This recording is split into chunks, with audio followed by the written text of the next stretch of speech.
Hello, good morning, students. Today we learn about the biological classification. Biological classification of living being. Classification of living being. It is under the chapter 2. Chapter 2 of your syllabus. Under the biodiversity of the living world. That is the chapter 2 biological classification. As you might be knowing that a huge variety of living beings are there actually. Huge varieties of living beings are there in the living world. Approximately 1.7 million species are known to us and a lots of them are there which are yet to be discovered. So it is very difficult to know about each and every organisms if they are not systematically classified into different classes or into different categories. That's why, first of all, scientist Aristotle come into the field. Aristotle actually tried to classify the living beings into main two categories, into the two kingdom, that is two categories. Number one, plants, and number one, plants, number two, animals. Plants and animals. All the living beings have been categorized under the plants and animals. Under the plants, actually, different categories of plants are there, actually, mainly three categories. The larger plants are known as the trees. Smaller than the trees, that are termed as the shrubs. And smaller than shrubs are known as the herbs.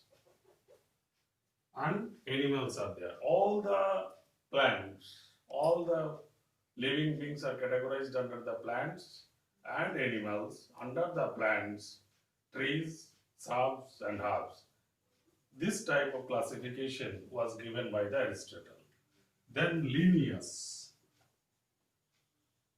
Carolus Linnaeus, you might have heard the name of the Carolus Linnaeus, who actually put forward a theory about the classification. He has a great contribution on the biological classification or taxonomy of the living world. The Linnaeus also, actually Aristotle used the morphological character taken into consideration. Externally, the characters which are externally visible, according to them, according on the basis of that morphological characters, all the living beings are classified on two categories, plants and animals. But Linnaeus classified he categorized into two categories. Number one, plants and animals, plantae kingdom, plants and animals. But he has taken the morphological, along with the morphological features, he has taken all other characteristic features, anatomical features, all other features are taken into consideration and classify the living beings into two kingdoms, that is plants and animals. Actually, basically, he got the credit of classifying the living beings into two categories, that is plants and animals. Next one, but some drawbacks are there in the two kingdom classification, such as Euglena. You might have heard the name of the Euglena. Euglena, actually, in one hand, Euglena is autotrophic organisms. It has the chlorophyll. It can prepare, synthesize food in presence of sunlight, and also in absence of sunlight, it is heterotroph in nature. That means it also belongs into the plant category. It also belongs into the animal category. Such as unicellular or prokaryotic or eukaryotic organisms are also put into the same category. So these are the some drawbacks or limitations of such type of classification. Then three kingdom classification was given by the E. Haeckel, Ernest Haeckel. E. Haeckel. He added one more category, that is, one is Protista, number two plants or plantae, number three animals or animalia. Animalia. It is the E. Haeckel who introduced one more category just to clarify, just to avoid the drawbacks of prokaryotic or unicellular or multicellular. He put all the unicellular organisms under the Protista, but here is also some confusion, some drawbacks, whether they are prokaryotic or whether they are eukaryotic. So it was the three kingdom classification. Then four kingdom classification that was given by the Copeland. Copeland is a scientist who also introduced another criteria, that is number one is Monera, number two Protista, number three Plantae, number four Animalia. So this is four kingdom classification. Under the Monera, he put all the unicellular prokaryotic organisms, and under Protista, unicellular eukaryotic organisms. So unicellular and prokaryotic and eukaryotic are classified accordingly. That was no confusion there actually, and Plantae and Animalia. Although some limitations are also there, there is no place for fungi here actually. Fungi is a saprophyte.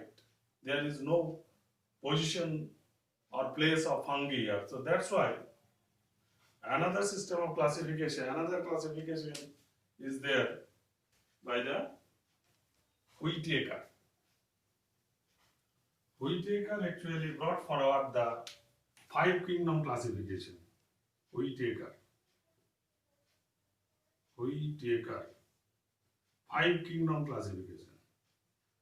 Five kingdom classification. The five kingdom, what about the five kingdom classification? He introduced in the four kingdom classification another criteria, another category, that is fungi. So number one was Monera. Number two, that is Protista. Number three, Plantae. Number four, Animalia. Sorry, number four, he added one more.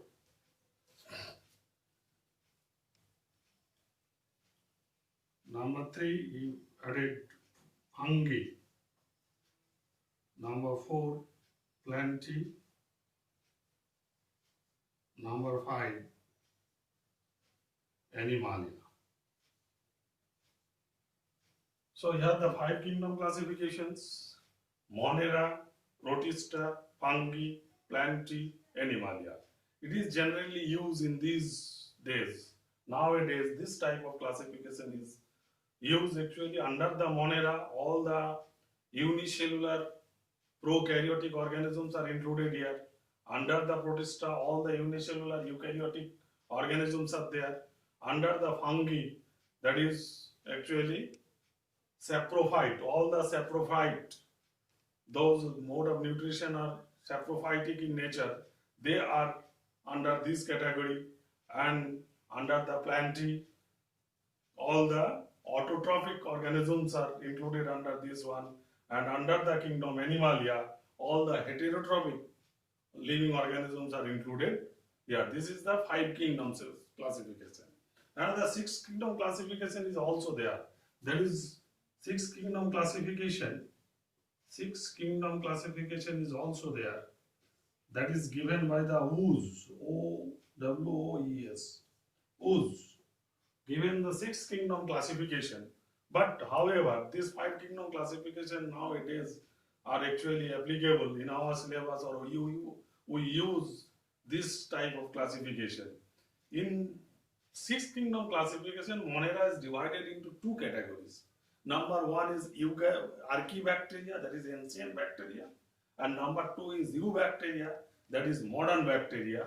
That's why it is Sixth Kingdom classification. Only the Monera is divided into two categories: Archaebacteria, that is ancient bacteria, and Eubacteria, that is modern bacteria. Others remain the same.